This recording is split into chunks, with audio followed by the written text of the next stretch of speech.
কাওয়া, তুমি আর তোমার নেত্রী হাসিনার কফিনের শেষ পেরেক পুতার কাজ চলতেছে। যে পিনিশ চাল চালাইয়া চালাইছো, ওই পিনিশ তোমাকে হাসিনায় হান্দায় দেওয়া হবে। কেমনে? আসো দেখাইতেছি। টমি ক্যাডম্যানের নাম শুনিছ?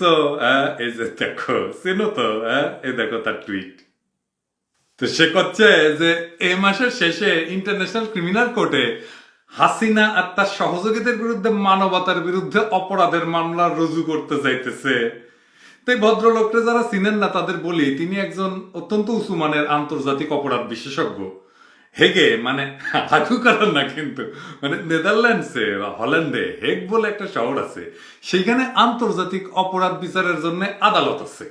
ওইখানে হাসিনা আর তার সহযোগীদের নামে মামলা রুজু হবে। তো বাংলাদেশের অপরাধ কি বিদেশের আদালতে বিচার করা যায়? হ্যাঁ যায়, যদি সেই দেশ আন্তর্জাতিক অপরাধ আদালতের যে ঘোষণাপত্র আছে তাতে স্বাক্ষর করে এবং তারপরে তার নিজেদের দেশে সেই অনুযায়ী আইন পাশ করে।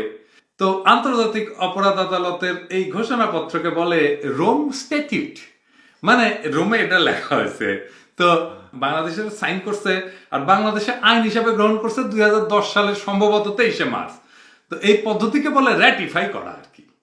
তো বাংলাদেশে র্যাটিফাই করেছিল। কেন করেছিল জানেন? কারণ করেছিল যে এই আদালতে জামাত নেতাদের বিচার করা হবে। তাইলে করে নাই কেন বিচার?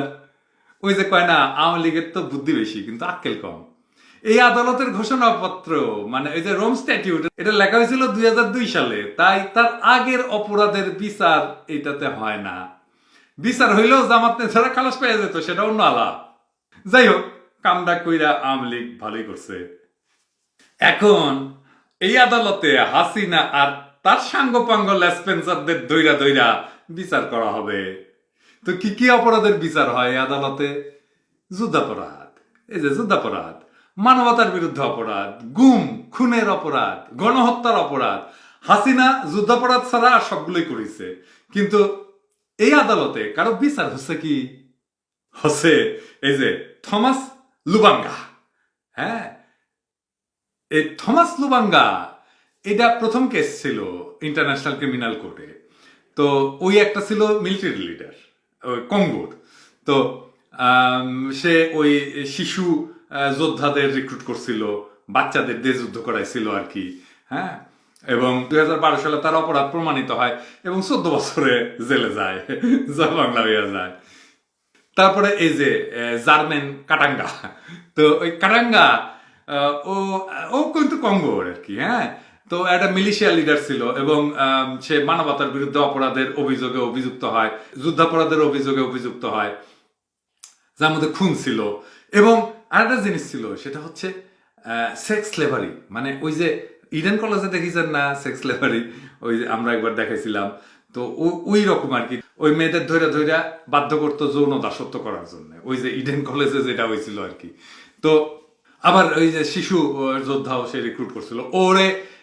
ওর অপরাধ প্রমাণিত হয় এবং 2014 সালে ওর শাস্তি হয়। তারপরে আহমেদ আল ফাকি আল মাহদি, হ্যাঁ, এই যে এটা, তো এটা সে কালচারাল হেরিটেজ এটা ডিস্ট্রাকশন করছিল, মানে সাংস্কৃতিক ঐতিহ্য সেটাকে ধ্বংস করছিল, সেই জন্য ওর শাস্তি হয়। হ্যাঁ, হাসিনাও করলে আমাদের সাংস্কৃতিক ঐতিহ্য ধ্বংস করেছে, যেমন এই যে সুন্দরবনে রামপালে ওই কয়লা ভিত্তিক বিদ্যুৎ কেন্দ্র কইরা ধ্বংস করেছে সাংস্কৃতিক ঐতিহ্য। এর সাজা হয়েছিল 9 বছরে 2016 সালে। তো এই যে বস্কনি ডাঙ্গা, এও কিন্তু কঙ্গোর মাল, মিলিটারি কমান্ডার ছিল। তো ওই 13 বছরের শাস্তি হয়েছিল ওই যুদ্ধাপরাধের জন্য। তার মধ্যে ছিল খুন, ধর্ষণ, তারপরে ওই যে শিশু যোদ্ধা রিক্রুট করা। 2019 সালে ওর শাস্তি হয়। তারপরে এই যে ডোমিনিক অংওয়েন, ও কিন্তু শিশু শিশু যোদ্ধা হিসেবে যুদ্ধ শুরু করছিল, পরে মিলিটারি কমান্ডার হয়ে যায় আর কি। এইরকম যুদ্ধাপরাধের দায়ে অভিযুক্ত হয়। তারপরে খুন, ধর্ষণ, এবং সে নিজে শিশু যোদ্ধা থাকলে সে আবার শিশু যোদ্ধাদের রিক্রুট করছিল। তো ওরে 2021 সালে ওরে শাস্তি দেওয়া হয়। কঙ্গো থেকে মেলা কেস ছিল, এবার বঙ্গ থেকে হবে। জেল তো হয়, এটা তো জানলাম। আর এটা হইতেছে সম্পদ বাজেয়াপ্ত হয়। পৃথিবীর নানা দেশে এরা কিন্তু সম্পদ রাখে, সম্পদ করলে বাজেয়াপ্ত হয়। তা হাসিনাও রাখিছে, হাসিনার লেসপেন্সাররাও রাখিছে। টাকা পয়সা হাসিনা কিছুই ভোগ করবার পারবে না।